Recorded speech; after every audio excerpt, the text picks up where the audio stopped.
Hello everybody, this is Errok, your community manager, and I'm with Dasquidd, lead designer on Mighty Quest for Epic Loot for a new dev chat. So hello Dasquidd, how are you doing? Hi, I'm great, thanks for having me. Cool.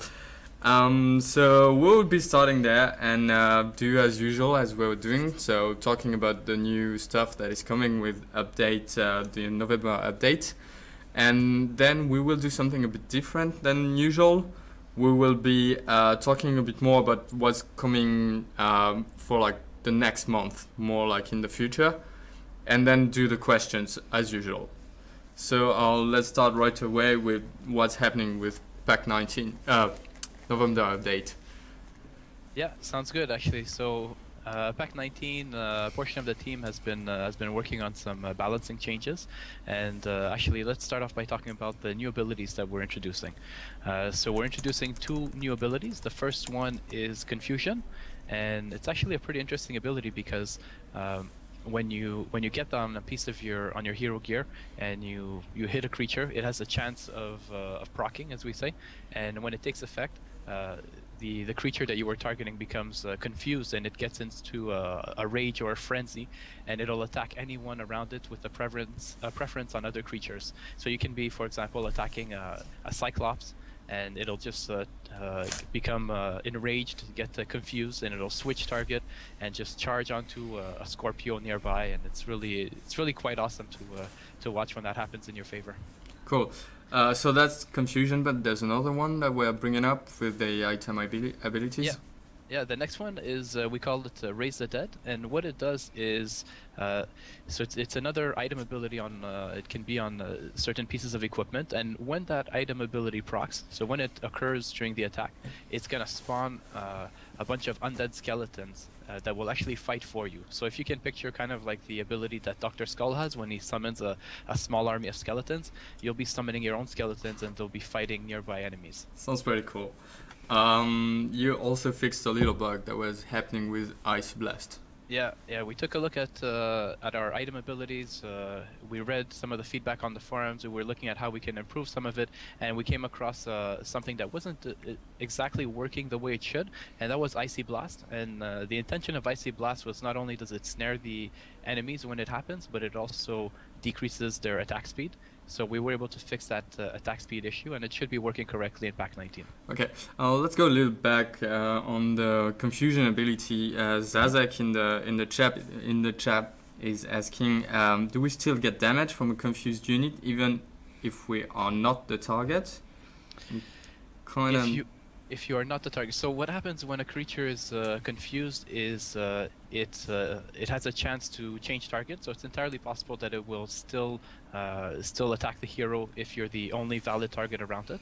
However, if there's another, let's say another enemy nearby, it'll prioritize that enemy. It'll turn around and start hitting that enemy. So the creatures will actually start fighting amongst one another.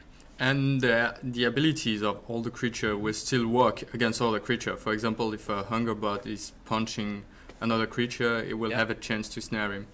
Yes, that's right. It can. That was definitely a good one to watch when the hunger bot is able to pull one of the creatures towards him and start damaging him. So yeah, it's definitely interesting. So yeah, as Zeke, for example, could one-shot a Cyclops, potentially. Yeah. I think the only creatures that are immune to the Confusion are the bosses. Okay. But besides that, I have to double check, but I believe the elites can be affected as well. Okay, so it's the same percentage to trigger Confusion than any other. It's 5%, right? Yes, that's correct. Will it be on any kind of gear or just on a special type of gear?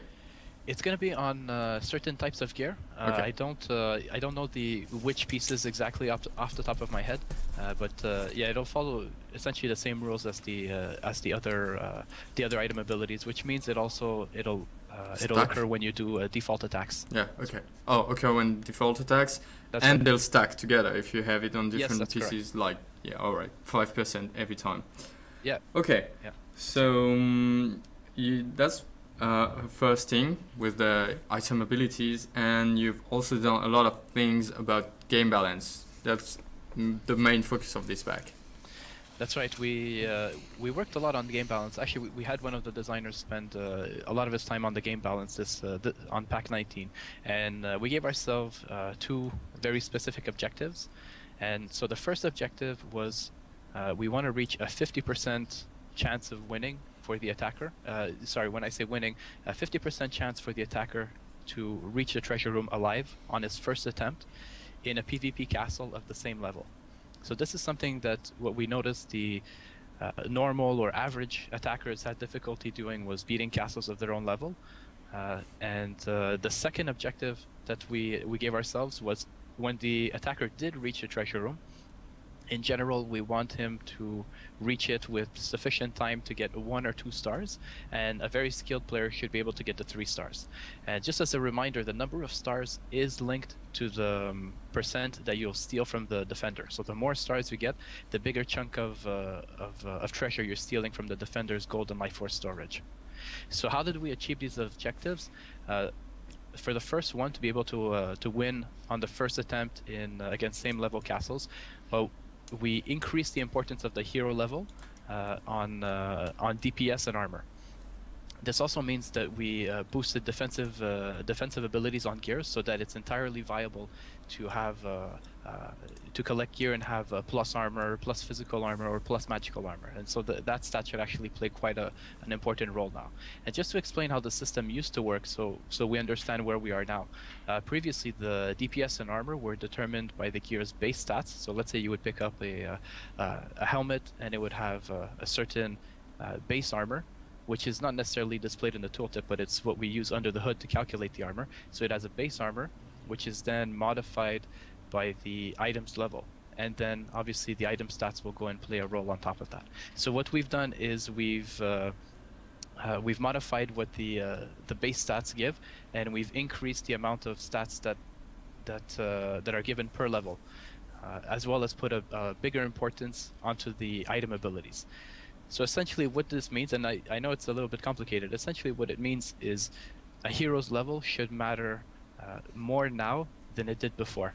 And essentially if you're, for example, if you just leveled up, your gear's still gonna feel a little bit more comfortable than it used to in the previous pack.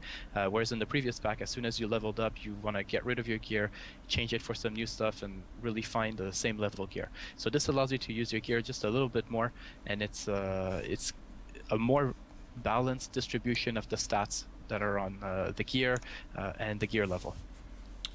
All right, that was pretty clear, I'll say. Okay, go on if you had stuff to ask. Then what we did actually is we took a look at some of the specific creature combos, the trap combos, and we had to modify some of the creature stats, such as for example the certain creatures that use a lot of control against a hero. So for example, the hero, when he gets knocked down to the ground by one of the hunger bots, he'll get back up just a little bit quicker. And so essentially what this means is we've reduced the amount of time that a hero will be in a stun duration or affected under a control ability. And this ties into well with our secondary objective, which was reaching the treasure room with a sufficient amount of time. And what we've done here is we've done specific changes to the timer and what we can call delay tactics or slow tactics, or and this is actually 3 very specific changes, which there's actually more, but let's start with these.